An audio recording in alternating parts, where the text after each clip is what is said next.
Hi, another quick update, because I haven't done enough Sonic videos yet. I'm having a weird problem. On YouTube there are some comments I can't reply to. I don't get it. For some specific comments I just don't get the option to respond, only to report, ban or delete them. That's nice. Is this a Google Plus thing? Probably everything that sucks is a Google Plus thing. Anyway, so until I figure out how that works, I have to answer those questions here, I guess. One Bob Raskop asked me if the terms we use in Dissected are official academic terms or if I'm just making everything up. And yes, I am making everything up. All the graphics and the theories and terms I use here are just little analogies I'm making up myself. I might occasionally nod or acknowledge official terms and sources, but usually not. This is for two reasons. One, because I fear using official academic terms gives me an unwanted level of authority. Like, ooh, I studied that I'm using official recognized terms, so what I'm saying must be the truth. Well, I'm just a guy kind of exploring ideas. I don't want to come across as official. Second reason is because using official terms restricts how far I can take ideas. Official terms represent a very specific documented idea, so taking those and exploring further seems to me like I'm mutating or damaging what they originally meant. Basically what this means is, don't use any of my terms or what I'm saying in your own school or academic reports if you're writing for a school project or something, unless you explain them from scratch, because it will probably just confuse your professor. Right. Kike Ferrandino asks, talk about Sonic getting a movie.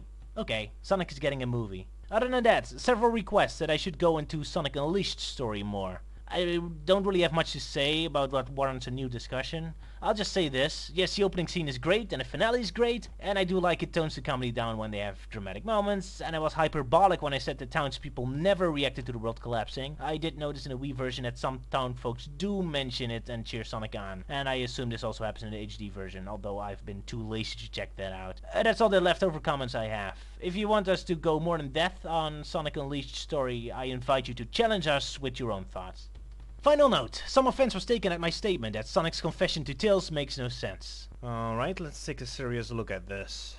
So at the end of Sonic Lost World, Sonic apologizes to Tails for not trusting him at all.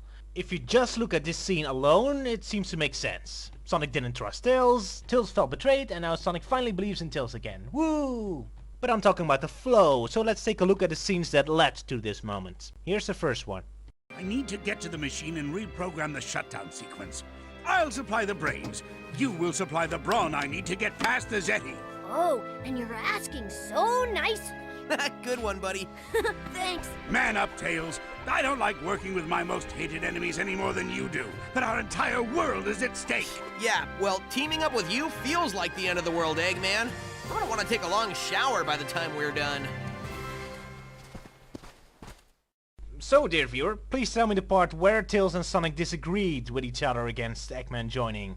Sonic and Tails both laugh at the idea of working with Eggman equally, and then they passively let him tag along. At no point does Tails ever say anything like, Sonic, no, don't listen to Eggman, I can do this alone. So this didn't really set anything up. Now, the scene after this does a slightly better job at it, and actually comes close. So, let's pay attention again. Thanks for fixing me! No problem. Sorry you got stuck with a voice chip that looks like it was built by a 2-year-old. I think I liked it better when I was trying to destroy you. Yeah, well, feelings mutual, Eggface. Whoa, whoa, whoa! Before we start destroying each other, let's remember why we're working together. Okay, please remind me. Tails, we need Eggman to shut down his machine. And you don't trust me to do it. What? No! I trust you, Tails. It's just that... No, you don't. You trust Eggman more. Do you know how much that bites? I do trust you, Tails, but the whole world's in danger because I did something stupid. Do you know how much that bites? Actually, nothing bites more than having to listen to this dreadful conversation. Eggman, you bite! Okay, almost! We come very close to a real story, but the lines don't connect. We start with Tails happily helping Eggman out, and that insults him. So basically Tails is having a contest with Eggman about who's the best, and being childish about it. Then Tails demands to know from Sonic why they so desperately need to work together. Good! That's a very important question, because the entire plotline and the entire dynamic of the characters' interaction depends on this. Why is it so vital that they work together? Well, Sonic feels guilty about causing the situation, so it's implied, although never really said, that he doesn't want to risk any chance of things going wrong again. This time he wants to make sure that he's properly able to save the world. Alright, makes sense. I feel sympathy for him. Well done, Sonic. You're overcoming your hatred for Eggman in order to have an extra chance to save the world in case Tails might fail. And Eggman is willing to overcome his hatred and the constant abuse of Tails and Sonic just to save the world too. This is never challenged, by the way, up until even after his betrayal. At the end, he still wanted to stop the machine, and he did. Sonic and Eggman have my sympathy. And then we have Tails complaining and whining and angry and jealous. Sorry Tails, you were great in the 90s, but in this game I can't stand you. The worst thing the story does is that Tails never acknowledges or debates Sonic's point of view. Hey, we need extra help. He's completely consumed by selfish pride. Of course I can save the world on my own. He's obsessed with his own ego. That's more important than saving the world or even considering Sonic's worries. He's an asshole. In this game, not the other games, relax. Just the idea Sonic takes his situation serious and is desperate for help offends Tails. Just one, "Don't worry Sonic, I've studied the blueprints," or anything like that could have helped. But all we get is just self-righteous anger.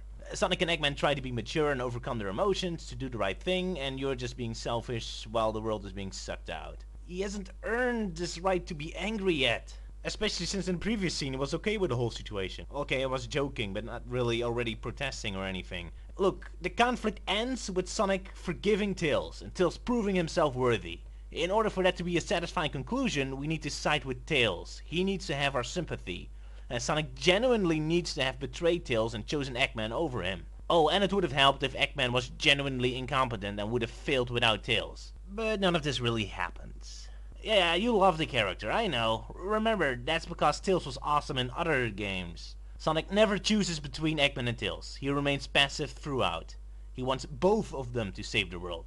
Less, "I didn't believe in you," but more, "Holy shit, the world is falling apart. I need every bit of help I can get." The only point Tails scores is that he actually returns the energy the machine sucked up, while Eggman wanted to use it to power his robot. That is the one and only point he actually scores. Although the writers choose to focus on the fact that Tails is technically better than Eggman, which we don't know, Eggman never said he couldn't do this, he just didn't think of it, the writers would have served themselves better at focusing at the moral ramifications. Tails is better than Eggman because he actually thinks of the consequences, and is one step ahead of just stopping the machine, but genuinely returns life to the world. That is what ultimately sets Tails and Eggman apart. Not so much their technical skills, as more that Eggman is short-sighted and self-obsessed, while Tails thinks in the long run and serves the public interest.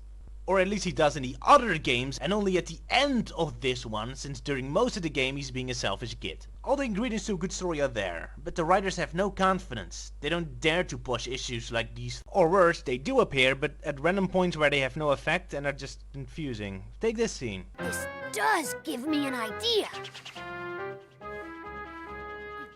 I think I know a way to cause the lost hex to implode using null gravity effects. We could destroy the Zeti in one quick stroke. And exterminate every living thing around them. Are you out of your mind? Of course, there'd be some collateral damage, but... Collateral damage? What kind of monster? Tails!